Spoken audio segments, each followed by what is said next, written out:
We're back, man. Another episode, Pacific Pulse. Talo Falava, Malole Lee. I think first things first. We want to talk about the big game on the weekend. The cricket, New Zealand versus England, the one-dayer. No. Yo, I feel your pain, brother. I feel your pain. Big hype to the game. It was really good. It was a good build up to the game, and I think we spoke last time about the teams. Like the two teams were evenly matched. Like you look at the sides and you think, bro, they're gun teams. But there had to be a loser, and unfortunately, yeah. I guess on the day it comes down to who's going to deliver, right? Yeah, and Samoa definitely delivered. They delivered in truckloads and spades, mate. Do you want to do us a bit of a review of the game? Because I'm still hurting. Still a bit, yeah. On the way back, when I went up to Sunshine Coast, coming back, we went past the stadium there, coming through that Jindalee area. Oh yeah. And it was just, man, it was like a car park going towards Suncorp, and every second car had its flags up.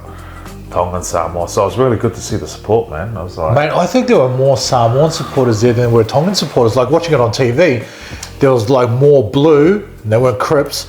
There were more. It looked like there was more Samoan supporters than there were Tongans. What do you think? I thought it was the opposite, but then when you have a look at it, you notice the Samoan flag is the majority of the colours red, right? Yeah. And us old geezers looking out there, I can't see shit these days. All I see is just red everywhere, and I thought it was a sea of red. But when they zoomed in, I'm like, oh yeah, that's the Samoan side. So yeah, well, I don't know. I reckon definitely by the second half there's a lot more Samoans left behind. But what a game, mate!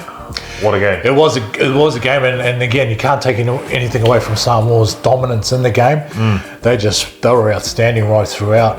And like I was saying to you before we jumped on, like the first 10 minutes there, someone really asserted their dominance on the game. Their power through the middle and just their defense as well. We were really struggling with our yardage carries from our outside backs. The Samoan defense was just eating us up. And I think that just set the tone for the rest of the game. And then it was hard, for Tonga to get on the front foot because Samoa were just dominant. The only sort of pieces of sort of positivity and play that come from the Tonga side were off broken play errors or Samoa. Of individual brilliance from the individuals there, but overall, man, you can't take anything away from Samoa, man. They were just outstanding on Sunday. 100%. So we said on paper, man, you couldn't put any money on it because it was just that close. Just both strong sides, and the biggest thing we noted was like the 4-packs, right? We just stacked both sides. But just watching that first 10 minutes, like you said, the structure sort of came out on the Samoan side. When you got the likes of Luai, my cousin, shout out Remy. When you got the likes of Luai, who's been in that premiership team, for 3-4 times, he's sort of like, he was there, the experience showed, so he just settled the team. And then we spoke about Paulo as well, Junior Paulo. You can say what you want about Luai and him, what he does off the field, but on the field he delivers. He delivers in truckloads, and his experience there really paved the way for Samoa. But also the forwards, you can't go past Haas, Junior Paulo. Jeremiah Nanai had a gun game. Francis Molo, despite taking out a Tuikamanu was gun as well. I think they had something to prove because I think leading up to the game, a lot of people were sort of acknowledging both teams were good. But I think they'll sort of lean towards Tonga just because of the they had Fanua Blakes, Tamalolo, Katoa. It's sort of the key positions, and I think those in the Samoan side had a lot to prove. They just come out and absolutely blew Tonga off. Well, they worked it as a team, so it's structured and stuff. And I think with the Tongan side, you've always had a brute forward pack, but now you're throwing a Zaikato, and you've got him coming in as a half that's been really he's just been killing it in the NRL. And he's got his props from Andrew Johns as well, and you just think like, now you've got a maestro to lead this pack around. I mean, hats off to the young kid, man. Like, it's his first time around, man. I reckon he's going to be, vying with teeth to sort of have another crack at it. It's going to be a good game against the Kiwis. this Sunday. But I think it's going to be a difficult task for Tonga. If there were anything to go by last Sunday's performance, it'll be hard. But I know there'll be a lot of improvement there, because it's their first hit out was against Samoa, so a lot of the guys there haven't been playing footy for at least a couple of months, so they're sort of running on tired legs, I guess, and just getting those the match fitness as well happening too. So I think they'll be better for the clash against New Zealand, but I think it'll be a tough ask to beat a hot Kiwi side, because it was a good side. It was a good game when they played Samoa a fortnight ago. That came down to the wire. It came down to a few minor mistakes, but they're red hot as well.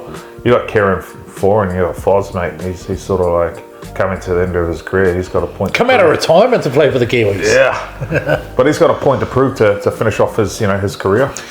I think I want to finish on a high, Yeah, but again, man, Tonga's come off a pretty heavy loss, so man, those boys will be like, they'll be frothing at the mouth to like, man, we got to redeem ourselves. And us Islander boys,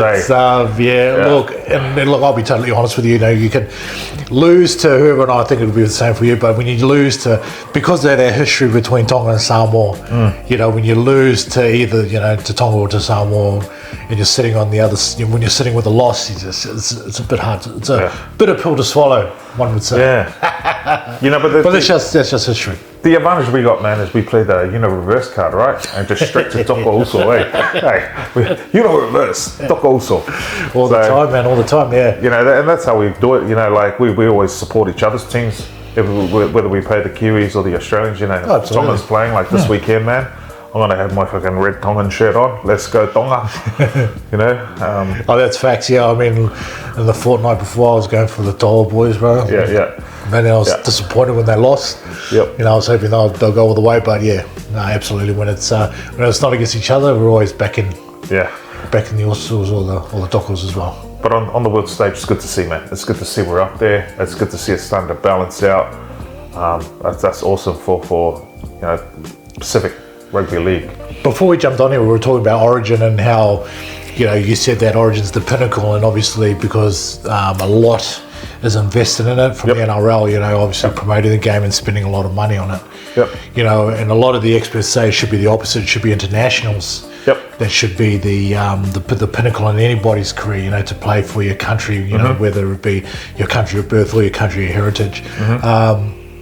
What are your thoughts on that? Like, would you like to see the international game, a lot stronger, or are you happy with how it is at the moment? 100%. Like, we spoke about that international should be the pinnacle in any sport.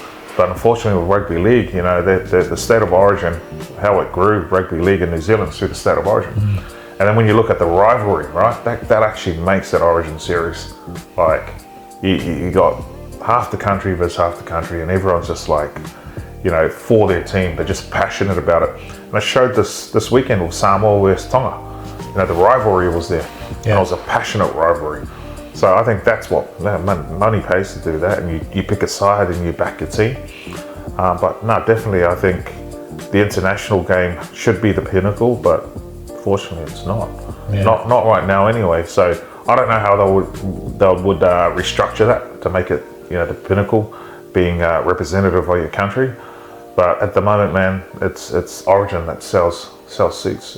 Yeah, and it's difficult as well because there's no money in the international game as such, like with the nations. I know New Zealand will have a little bit of money. Australia obviously has got a truckload of money.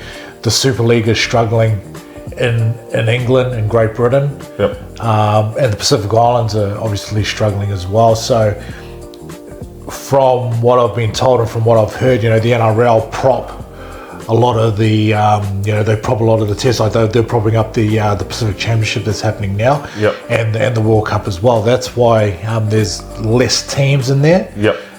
Next year, it's just purely financial because the NRL is sort of funding a lot of it. So through no fault of their own, they've obviously got to put all that money into Origin because it is a great competition. And I think at the expense of that, international football suffers. Well, I guess from that perspective, from a financial point of view, you know, yep, they prop up the game, but the returns on these games that are coming through, you know, and the exposure that it's coming out, like more and more Polynesians are getting invested in rugby league. Like when we were watching it, we knew the players and all that. Now you just got random islanders that just like, oh, this is Tonga, you know. Some of them don't even know the players, but it's just like, it's just a proud moment that you've got countrymen or your country's been represented.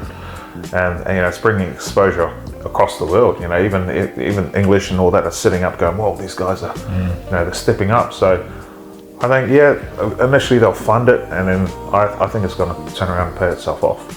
Yeah, I hope it does, because yeah, like you said, it's the exposure for the Pacific Island teams, the players, and the community as a whole. You know, it's just enormous. So, you know, hopefully they can you know, turn things around. And you know, obviously Origin will still be good, but you know, just to have that step where back in the day, you know, everyone wanted to play for New Zealand and Australia, but now we've got the options to play for Tonga, Samoa, you know, Fiji, Cook Islands, PNG. You know, it's just going from strength to strength. Yeah, but that's, so the way the game's developed, you know, we've always said it was Fafita and Tamalolo that started this, right? Even then, let's push Origin aside at international level. Everyone used to pay for New Zealand or Australia, right? That was like, yeah, that was the top, you know, representing New Zealand or Australia. And now Samoa and Tonga are starting to get up to this high level rugby. Everyone's defecting from New Zealand or Australia to go play for the islands, you know, to say, oh, I want to represent my family or whatever it is. But even that, you know, it's pulling away from our international home teams where we were actually born. Yeah. You know? Yeah, I get it, but at the same time too, it's sort of hard. And I was sort of thinking the other day, like, how do you, like, because I'm born in New Zealand, you're born in New Zealand too. Yep. You're of Samoan heritage, I'm of Tongan heritage.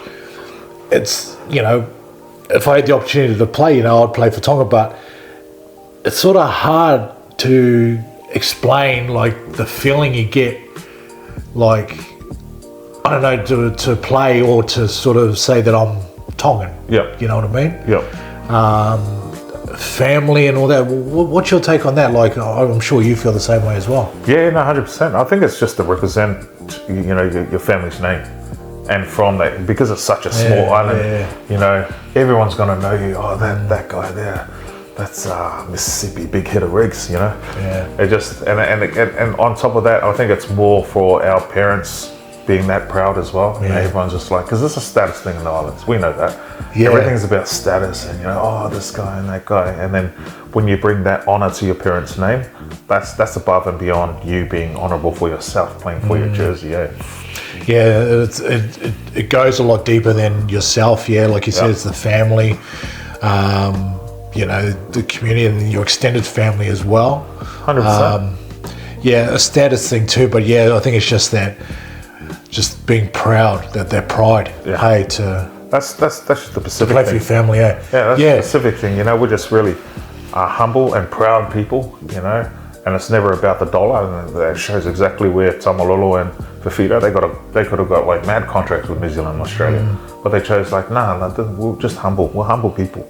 We'll represent our people. You know, and that's just the way our heart is. Yeah, it's you know, when you sort of hear, you know, the journos and all these people that the Balangis speak about, no, they shouldn't represent. They should pick one. It's there's no, and look, there's no disrespect to our Balangi mates, but it's just a lack of. You can sort of teach them and talk to them about it, but it's hard. Unless you are from that. Do you think was it just me? Because I feel the same. Like I feel like it's hard. I'm sort of bad at communicating. The wife can say that too. But you know, to sort of say what it means to, you know, represent Samoa, Tonga, or Fiji. I guess it's different. Like when I speak to my wife, you know, she understands the passion we have and things like that. You know, she understands like it's deeply ingrained in our people. But then there's some people, you know, like you said, the journalists, the media, you know, they're all about the technical side of things, you know. It's always about, you know, the technical side, how they should be representing, you know. There's always, like, from us, it's all about technicalities and all that sort of stuff, where us is just from the heart, like, this is where I feel, this is where my heart's leading me, and this is where I want to play. But in saying that, man, I think some of these guys are just jump on the bandwagon, you know what I mean? You know, Do you have anyone particular? Yeah.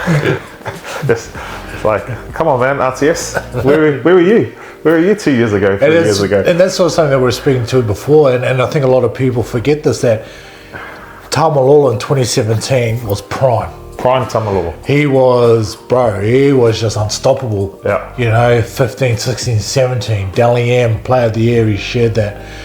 Who did he win that with? Was it Kronk or JT? Was it JT? We'll have to do some research. But Dally M, Player of the Year, at his absolute prime, turned his back on New Zealand. Yep. And what it represents. Tonga said it, Andrew Fafita. Siua Taukei'aho as well. Yeah. You know? A lot of people forget him. I saw him on the Terrell May podcast. Made that podcast. Bro, that podcast is awesome, man. All right. Bro, Terrell May, man, he's the man. Is he? Yeah, he's the man. I watched some shorts. I thought he was, making fun of Benji Elo. Yeah. Or Elo, man. He's the man, bro, like, because he's himself. Yeah. You know, Yeah. and he just doesn't try to be anyone. He just, you know, talks to the boys like they're just talking, like, you know, before training or, you know, after games or something. Yo. But, man, Mayday podcast, like man. this. Yes. The man, he's the man, bro. He's the man.